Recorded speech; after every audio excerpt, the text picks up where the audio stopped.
Hey guys, it's Graham. Welcome back to Trucker Man Reads. It would not be Halloween if I didn't pimp this book at least once. Legend of Sleepy Hollow, Washington Irving. Talk about it every year. It's one of my favorites.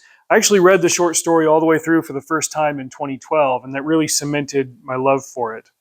There have been a lot of adaptations and tie-ins with this because it is the quintessential American ghost story. It was the very first one written by the first American man of letters right after the American Revolution, so it's tied in historically with the fabric of our nation and our culture. But it's so well done that that's given it longevity. There are contemporaries of Washington Irving whose work did not survive, or did at least not enjoy the level of proliferation that his works have. James Fenimore Cooper is obviously one of the very successful classic American writers, and Last of the Mohicans has been adapted a whole bunch of times. But most people can't name another book that he wrote. Whereas Washington Irving has Legends of Sleepy Hollow, he has the story about Rip Van Winkle. He obviously wrote that really long and detailed biography of George Washington. He did a similar treatment for Christopher Columbus, and he's also had numerous books that talk about his travels through Oklahoma and Spain and what have you. The guy and I have trod the same ground a lot of times. But when I actually read this one, I understand why it's captured imaginations from generation to generation throughout American history. Not only is the prose beautiful and it's written tremendously well, but it's cheeky, it's romantic, and there is a really strong reveal at the end that just it lands beautifully well. A lot of people have adapted it over the years. Probably the most famous cinematic adaptation is from Tim Burton in 1999. The most faithful adaptation is the Disney cartoon from 1949. There was a TV show that bore the name and had some of the characters from it starting in 2013. It ran for 4 seasons. It was written by the guy who decided to ruin Transformers and Star Trek and everything else that he touched. Kind of wonky, kind of out there. And then I think there was even back in the 80s a made for TV movie on NBC, filmed in Park City, Utah, starring Jeff Goldblum and I want to say it was Dick Butkus as Brom Bones, a couple of other actors you might recognize. That one's bad. It's so bad it's on YouTube for free, and NBC won't fight anybody to take it down because they don't care. It's somewhat faithful. It's wonky. It's weird. It's, to be honest, it's poorly executed, but at least it, for the most part, follows the story. The bullet points are this: it takes place in 1790. Ichabod Crane is a traveling school teacher from Connecticut. He is a Yankee, that is, an American of British and English descent. He travels from Connecticut to the Hudson Valley of New York, which is predominantly settled by the Dutch. They still consider themselves Dutch, and this Yankee Connecticut man is a foreigner to them, but he provides an essential service to their village in Tarrytown in the Hudson River Valley. Him being a traveling school teacher is a necessary thing, and he spends every night with a different family, eating a different dinner. He's a good disciplinarian. He's performing this essential function to the young and upcoming minds in this farming community. Two other essential figures are Abraham Van Brunt, known to the locals as Brom Bones. He's the Chad, the unit, the jock. And then Katrina Von Tassel, she's the pretty, flirty heiress of a farm fortune. Her father, Baltus Van Tassel, is a very successful farmer. And she is the apple of every man's eye, at least as far as the eligible bachelors go in this village of Tarrytown, although it was called Sleepy Hollow in the story. Tarrytown is an actual place, and as of the mid 90s, so is Sleepy Hollow. As the story goes, Ichabod is also trying to woo Katrina, and so he's in competition with Brom. Ichabod is goofy looking. He doesn't have all of the charm that Brom has, obviously. Again, this is something that the Disney cartoon got accurate. And he appears to be making inroads with Katrina. Ichabod's weakness is that he is very superstitious. Brom Bones finds this out, and at the Fall Harvest Festival, he tells a story of a local ghost, the Headless Horseman, the eponymous Headless Horseman, who historically, at least as far as the story is concerned, is the ghost of a Hessian mercenary who was killed in an offshoot of the Battle of White Plains in October of 1776. He got his head blown off by a cannon. And every night he goes riding through the village of Sleepy Hollow, and he stops at the old Dutch church bridge, I believe it is. I might be getting the name of that one wrong. But once he hits the bridge, his power ends and he disappears. Ichabod takes this story to heart. He's kind of scared of it. The festival ends. He goes and rides home on his dinky little horse. And all of a sudden, behind him, the headless horseman appears, and he goes running for his life. And he leaves, and that's that.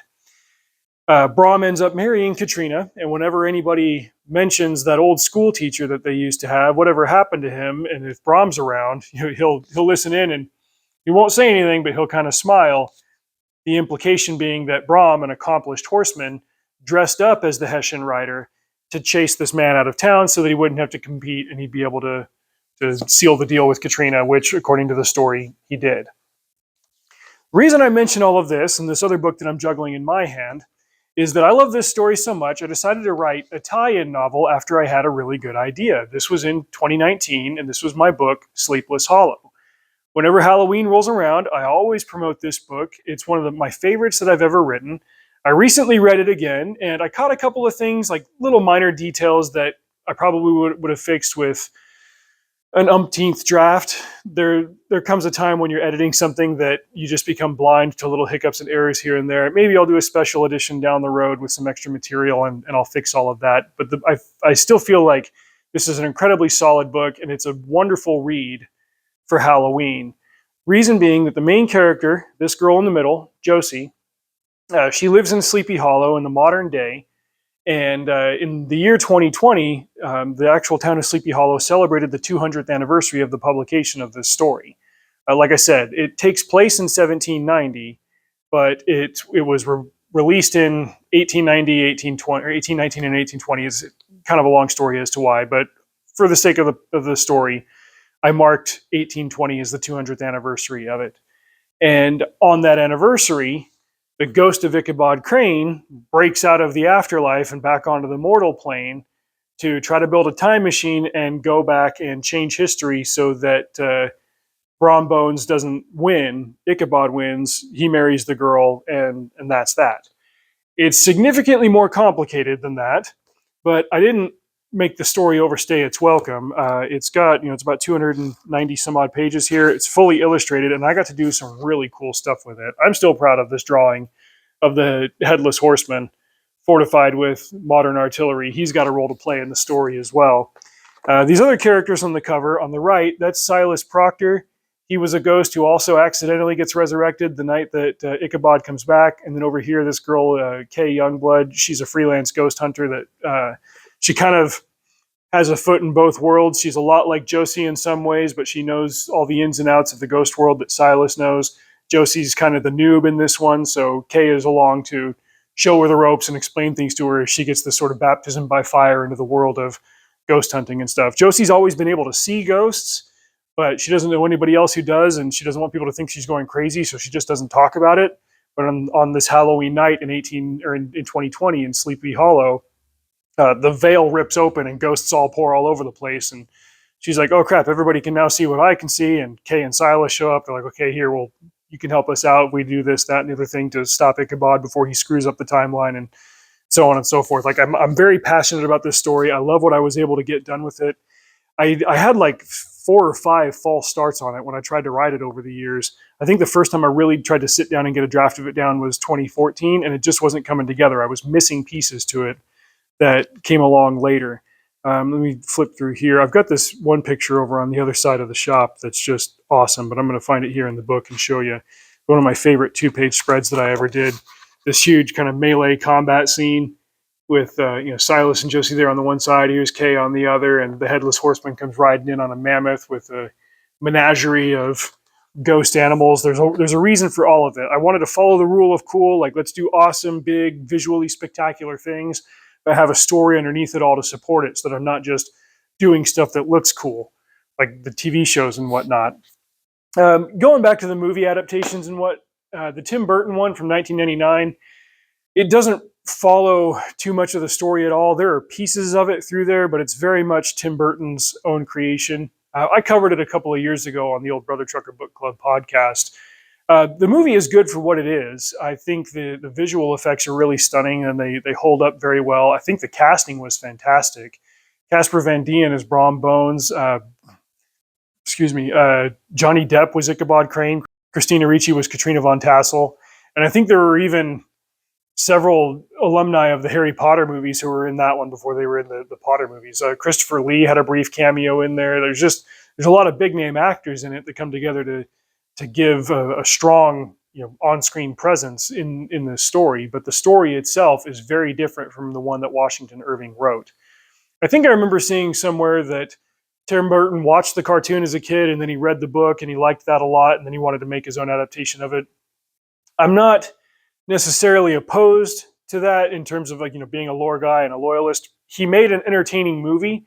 I just think that what Washington Irving wrote was so great that it didn't need to be tweaked or changed or anything. So my ethos for writing Sleepless Hollow was don't undo anything that Irving did when he created this timeless legend. Write a sci-fi paranormal romp that ties into it seamlessly and respects what came before, but still make it my own in that way. You can get this one pretty cheap. The paperback is inexpensive. The Kindle edition is even less expensive. So check that out. It's on Amazon, and use my link below, and I'll get a small piece of that action. But man, it's one of out of all the books that I've written, that's one of my favorite, and I think it still holds up, even with my picky writer brain looking through it, being like, oh gosh, I would have done 1, 2, and 3, and these tiny little things different. Whatever. It's probably more for my own attention than anybody else's. But read it. Let me know what you think. Have a great Halloween. Drive safe. See you out there.